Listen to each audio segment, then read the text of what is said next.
to you by Sensodent K. बस pack नहीं है। SLS पैराफिन और दूध का करंट भी कौन? तो लाइफ का करंट ऑन? कुछ भी। तो ट्राई करके देख ले। Sensodent K toothpaste for sensitive teeth.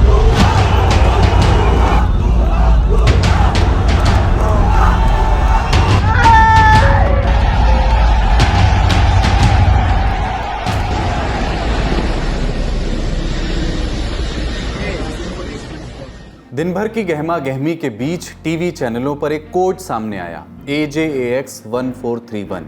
ये बांग्लादेश की राजधानी ढाका से उड़े C-130 हरक्यूलिस एयरक्राफ्ट का कॉल साइन था। एयरक्राफ्ट तो कंपनियां बना देती हैं, लेकिन उस एयरक्राफ्ट को दुनिया भर के रडार सिस्टम में पहचानने के लिए एक कोड दिया जाता है और इस कोड से पता चल जाता है कि वो एयरक्राफ्ट किस जगह से उड़ान भर रहा है और किस रास्ते से होते हुए कहाँ की यात्रा कर रहा है। और अब तो तकनीक एडवांस हो चुकी है, तो आप ये सारी जानकारी इंटरनेट पर रियल टाइम देख सकते हैं। और आज दुनिया भर में इसी AJAX 1431 के साथ यही हो रहा था। टीवी चैनलों पर रिपोर्टर्स और एंकर्स इस एयरक्राफ्ट को ट्रेस कर रहे थे। कभी अपडेट्स आते हैं कि ये जहाज़ भारत बांग्लादेश बॉर्डर क्रॉस कर रहा है, कभी इसके झारखंड के ऊपर होने के अपडेट्स आते, फिर कुछ देर बाद मालूम हुआ कि ये बिहार के ऊपर उड़ रहा है और आखिर में खबर आई कि ये हवाई जहाज़ दिल्ली या आसपास के किसी हवाई अड्डे पर उतरेगा। और कयासों के बीच शाम 5:30 बजे खबर आई कि ये जहाज़ गाजियाबाद के हिंडन एयरबेस पर लैंड कर गया। लेकिन ये जहाज़ इतना खास क्यों था? क्योंकि इस जहाज़ में सवार थी शेख हसीना, बांग्लादेश की पूर्व प्रधानमंत्री। बांग्लादेश में हफ्तों से चल रहे प्रदर्शनों और राजनीतिक संकट के बीच उन्होंने आज इस्तीफा दे दिया और इस्तीफा देने के बाद आनन फानन में उन्होंने देश छोड़ दिया। उनकी तस्वीरें वायरल हुई आर्मी के हेलीकॉप्टर में बैठ करके ढाका से निकलते हुए।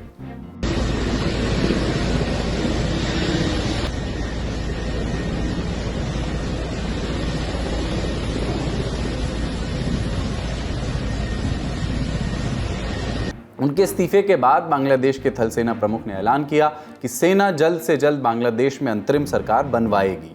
ये अभी स्पष्ट नहीं है कि इस सरकार का मुखिया कौन होगा। उन्होंने प्रदर्शनकारियों से शांति बरतने की अपील की, लेकिन प्रदर्शनकारी तब तक प्रधानमंत्री आवास में घुस चुके थे। तस्वीरें आ रही थी कि वो खाली PM आवास के फर्नीचर पर उछल कूद मचा रहे थे। ऐसा क्यों हुआ, किन परिस्थितियों में हुआ, ये जानने के लिए आप देखिएगा हमारे अंतर्राष्ट्रीय खबरों का शो डेली शो दुनियादारी, उसका आज का एपिसोड। लेकिन लल्लन टॉप शो में आज हम आपको बताएंगे कि शेख हसीना ने भारत आना ही क्यों चुना और भारत से अपनी पुरानी दोस्ती का लाभ वो आगे कैसे उठाना चाहेंगी, और साथ ही ये भी कि बांग्लादेश में चल रही उथल पुथल का भारत पर क्या असर पड़ेगा। इस खबर के बाद हम चलेंगे उत्तर प्रदेश, जहां अयोध्या में एक कथित रेप केस के बाद राजनीतिक बहस हो रही है। मुख्यमंत्री योगी आदित्यनाथ ने प्रतिद्वंदी समाजवादी पार्टी पर निशाना साधा, तो सपा नेताओं ने भी प्रदेश सरकार पर भेदभाव करने के आरोप लगाए। और इस पूरी बहस के बीच वो 12 साल की बच्ची जो न्याय के इंतजार में है। आखिर में होंगी दिन की सुर्खियां। नमस्ते, अपन है कुलदीप और आप देखना शुरू कर चुके हैं दी लल्लन टॉप शो। 1 2 3 4 शेख हसीना डिक्टेटोर। 4 और डिक्टेटर में काफिया नहीं मिलता वैसे, लेकिन बांग्ला लहजे में बोलेंगे तो मिलने लगेगा। यही नारा बांग्लादेशी प्रदर्शनकारियों की जुबान पर था हफ्तों से, जिसने आज प्रधानमंत्री शेख हसीना का 15 साल का कार्यकाल खत्म कर दिया। जब आज शेख हसीना इस्तीफा देकर के देश छोड़ करके भाग निकली, तो वहां के थल सेना प्रमुख वकार उज़्ज़मा ने पत्रकारों को संबोधित किया। उन्होंने कहा कि सेना देश में अंतरिम सरकार बनाने की दिशा में कार्य कर रही है, लेकिन बांग्लादेश में उथल पुथल को लेकर सीमा पर बसा भारत का एक राज्य चिंता में था, वो है पश्चिम बंगाल। चिंता ये कि कहीं बांग्लादेश में चल रही लड़ाई झगड़े के फेर में कहीं पश्चिम बंगाल में हिंसा न शुरू हो जाए। सांप्रदायिक रूप से संवेदनशील पश्चिम बंगाल के लिए ये चिंता लाजिम भी है। तभी तो मुख्यमंत्री ममता बनर्जी ने जनता के नाम अपील जारी की, कहा कि सांप्रदायिक सौहार्द बनाए रखें, भारत सरकार इस पर नजर बनाए हुए है। বাংলাদেশের যে ঘটনা সেই ঘটনাটা আমরা সবাই উদ্বিগ্ন, কিন্তু সেটা নিয়ে করতে গিয়ে এমন কিছু লিখবেন না বা বলবেন না যাতে বাংলার কোনো শান্তি নষ্ট হয় বা ভারতের শান্তি নষ্ট হয়। এটা আমি সবাইকে বলবো, ইনক্লুডিং দ্য বিজেপি লিডার, কারণ তারা অলরেডি কিছু পোস্ট করছে যে পোস্টগুলো করা উচিত না বলে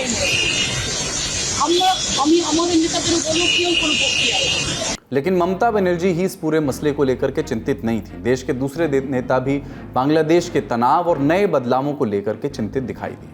दुख का बात है, आज जैसा बांग्लादेश में कुछ दिन पहले से जो घटना एक एक करके घट रही है, बहुत सारा लोगों का मृत्यु भी हो गया है, बहुत सारा छात्र लोग जो भी है बांग्लादेश का इशू है। लेकिन आज बांग्लादेश से सुना है मीडिया के मार्फत कि बांग्लादेश से शेख हसीना जी हमारा देश में आ गया है। आप जानते हैं कि नरेंद्र मोदी जी ऐसा ही एक नेता है जिसका नेतृत्व में पूरा देश चल रहा है, पूरा देश सुरक्षित है। इसलिए तो जो शेख हसीना जी उसको लगा कि भारत में आया, क्योंकि भारत इज ए गणतांत्रिक देश है और भारत में नरेंद्र मोदी जी का नेतृत्व में जो देश चल रहा है वो यहाँ पे सुरक्षित है, इसलिए यहाँ पे आए हैं। इसलिए हम लोगों को भी गर्व लगते हैं। It's a fluid situation and I'm sure we'll have to watch it very carefully and we have to see how it affects our border security and what kind of regime takes over and how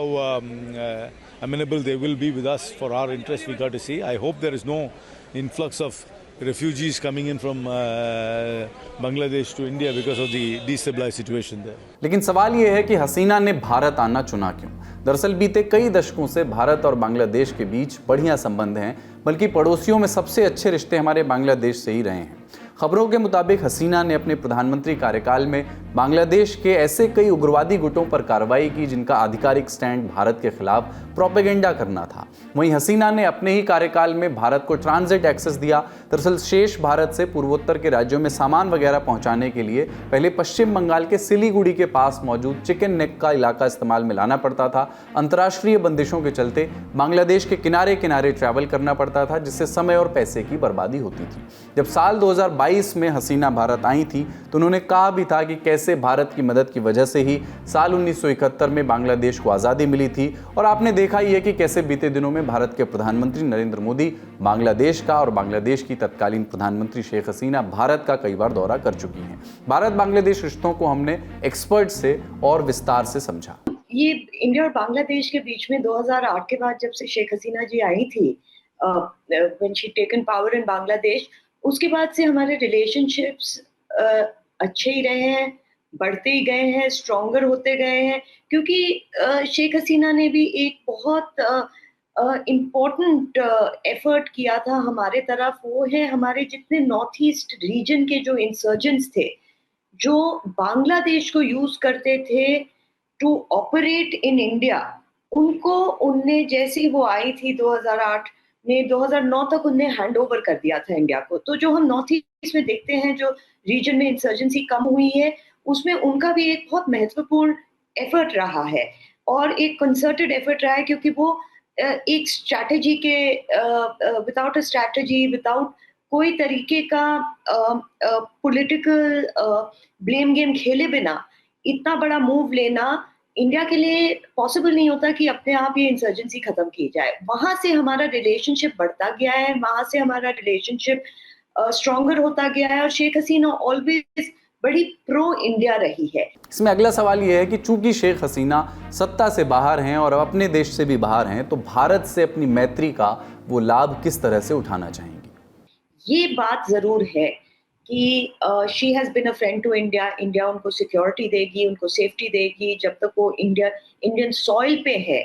उनको assurance मिलेगा कि कुछ नहीं होएगा, मगर वो Indian soil पे ज्यादा नहीं रह पाएगी क्योंकि यहाँ भी सिक्योरिटी चैलेंजेस हैं। आपने खुद देखा होएगा शुभम कि बांग्लादेश एम्बेसी में ऑलरेडी सिक्योरिटी बढ़ा दी गई है, तो उनका भी प्रेजेंस उनके लिए खतरे से खाली नहीं है। तो आई थिंक जो होएगा कि वो 1-2 दिन या फ्यू आवर्स इंडिया में रहेंगी, क्रिटिकल इंटेलिजेंस शेयरिंग होएगा एंड वो फिर आगे अब जो सुनने को आ रहा है कि लंदन या फिनलैंड चले जाएंगी, जो उनके लिए टेक्निकली काफी सेफ रहेगा। बांग्लादेश में सत्ता की चाबी अब सेना के पास है और भारत से भले ही अच्छे संबंध रहे हों, पर शेख हसीना को अभी उनके अपने देश में तानाशाह कहा जा रहा है। ऐसे में इस नए घटनाक्रम से भारत पर क्या असर पड़ेगा, भारत पर ये रिफ्लेक्ट कैसे करेगा, ये भी हमने विशेषज्ञों से पूछा। ये हमारे बड़े बॉर्डर्स हैं बांग्लादेश के साथ, ये बॉर्डर्स पोरस है। इनको चाहे आप मिलिट्रली भी आप प्लग करना चाहे, 100% ये बॉर्डर्स कभी प्लग नहीं हो सकते। आपने देखा होगा पिछले साल जो मणिपुर कॉन्फ्लिक्ट भी रहा है, मणिपुर म्यांमार के भी बॉर्डर सेम है।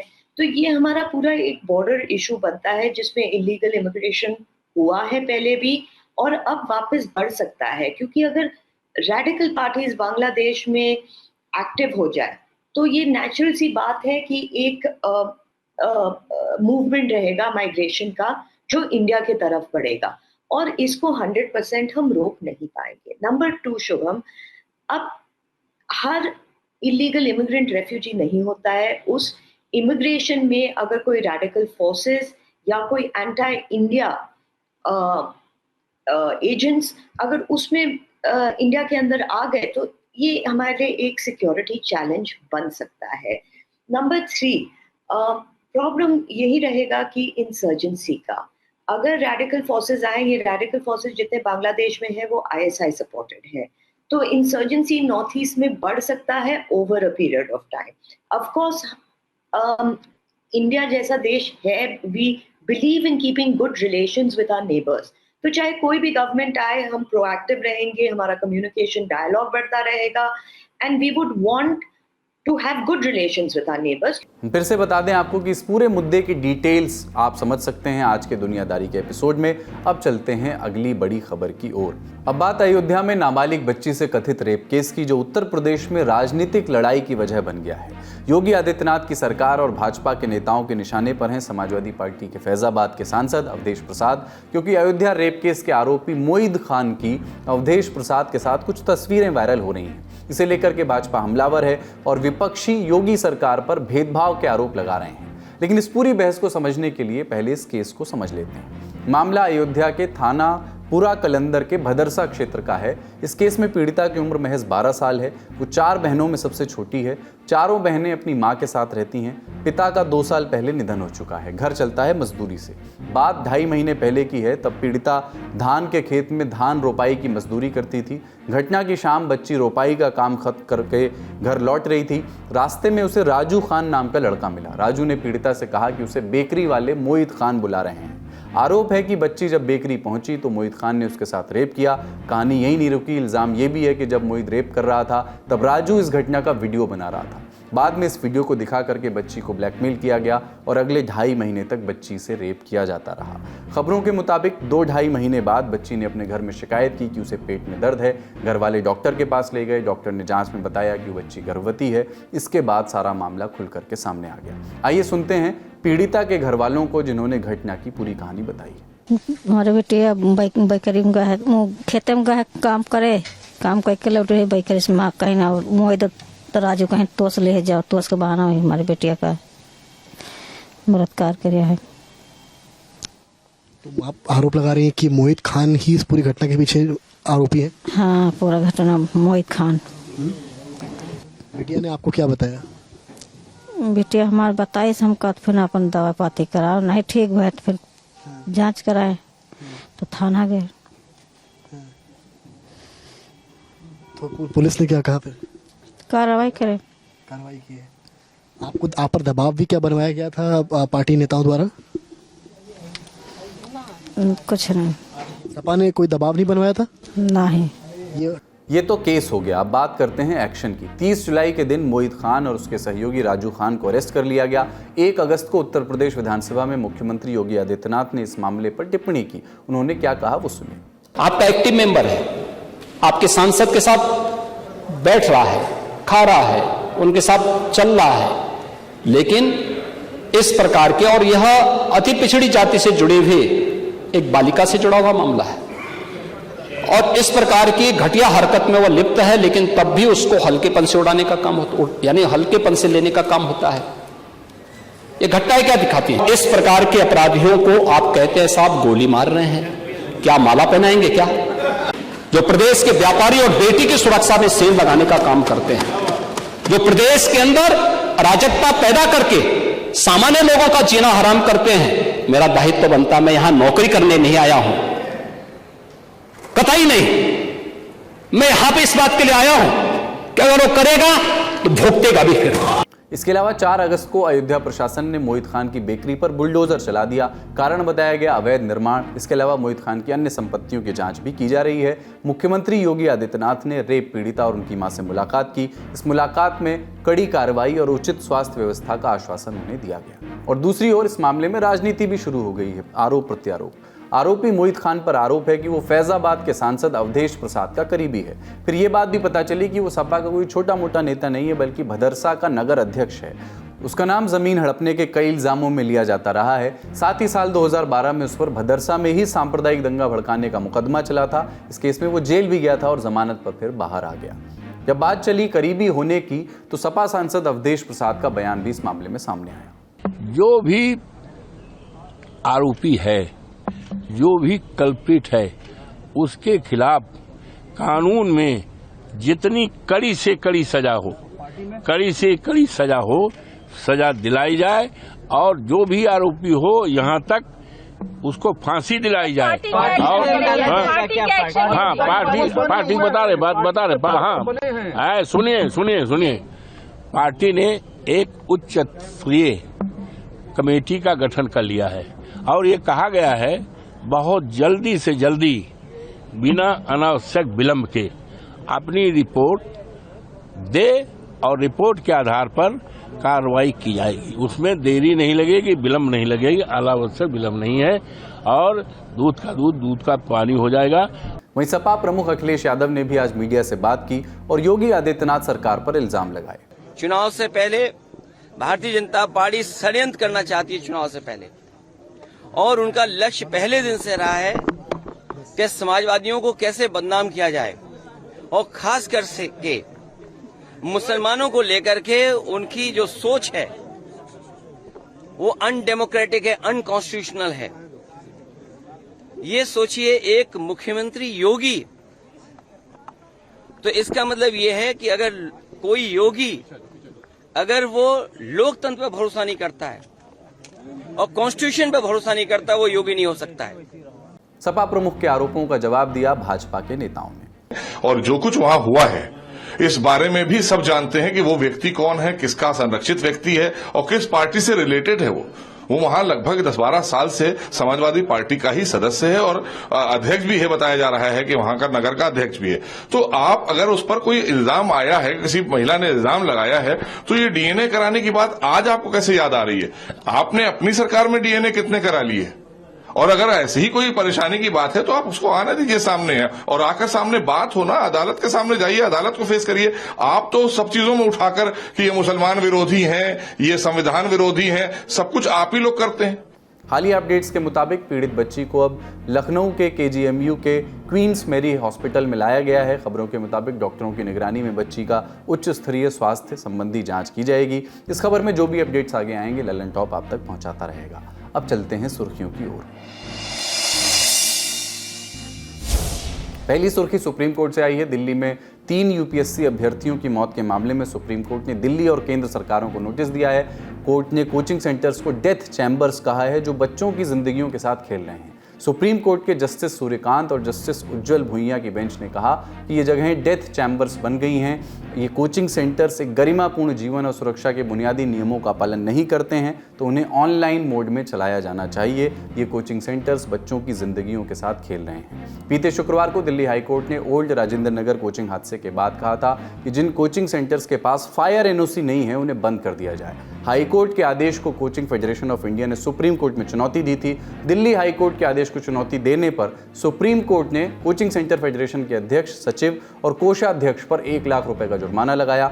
शीर्ष अदालत ने केंद्र सरकार और दिल्ली के चीफ सेक्रेटरी को भी नोटिस दिया और पूछा कि क्या कोचिंग सेंटर्स में सेफ्टी के नियम लागू किए गए हैं। कोर्ट ने कहा कि कोचिंग सेंटर्स में ढंग का वेंटिलेशन होना चाहिए और साथ ही सुरक्षित एंट्रेंस और एग्जिट होने चाहिए। कोर्ट ने स्कूली फीस का मुद्दा भी उठाया। सवाल किया कि कोचिंग सेंटर्स के लिए किस तरह के नियम बनाए गए हैं जो अभ्यर्थियों से आसमान छूती फीस लेते हैं और फिर भी उन्हें सुरक्षित माहौल नहीं दे पाते। अगली सुर्खी भी सुप्रीम कोर्ट से है। दिल्ली के उपराज्यपाल को नगर निगम में एल्डरमैन यानी मनोनीत पार्षदों की नियुक्ति के लिए दिल्ली सरकार की सलाह लेना जरूरी नहीं है, ऐसा सुप्रीम कोर्ट ने निर्णय दिया है। कोर्ट ने कहा है कि दिल्ली के एलजी अपनी इच्छा के अनुसार एल्डरमैन की नियुक्ति कर सकते हैं। दरअसल जनवरी 2023 में उपराज्यपाल वीके सक्सेना ने बिना सरकार से मशवरा किए 10 एल्डरमैन की नियुक्ति कर दी। इसके खिलाफ दिल्ली सरकार ने एक याचिका दायर की थी। इस याचिका में कहा गया कि 1991 में संविधान के अनुच्छेद 239 AA के लागू होने के बाद ये पहली बार है कि एलजी द्वारा निर्वाचित सरकार को पूरी तरह से दरकिनार करके ऐसा नामांकन किया गया है। दिल्ली सरकार ने अपनी याचिका में कहा था कि एलजी के पास कार्रवाई के केवल 2 ही रास्ते हैं, या तो वे निर्वाचित सरकार द्वारा नामांकन के लिए सुझाए गए प्रस्तावित नामों को स्वीकार करें या उस प्रस्ताव से असहमत हों और उसे राष्ट्रपति के पास भेजें। याचिका सुनी chief justice DY Chandrachud, justice PS Narasimha और जस्टिस जेबी पारदीवाला की बेंच ने। मई 2023 में फैसला सुरक्षित रख लिया गया, जो आया है आज। कोर्ट ने अपने फैसले में 1993 के दिल्ली नगर निगम एक्ट का हवाला दिया, जिसके तहत एलजी को पहली बार नामांकन करने की शक्ति मिली थी। बेंच ने कहा कि दिल्ली एलजी से अपेक्षा की जाती है कि वो कानून के अनुसार कार्य करें, न कि मंत्री परिषद की सहायता और सलाह के अनुसार। आज के ललन टॉप शो में इतना ही। अपना और अपनों का ख्याल रखिए। देखते रहिए दी ललन टॉप। शुक्रिया। शुभ रात्रि।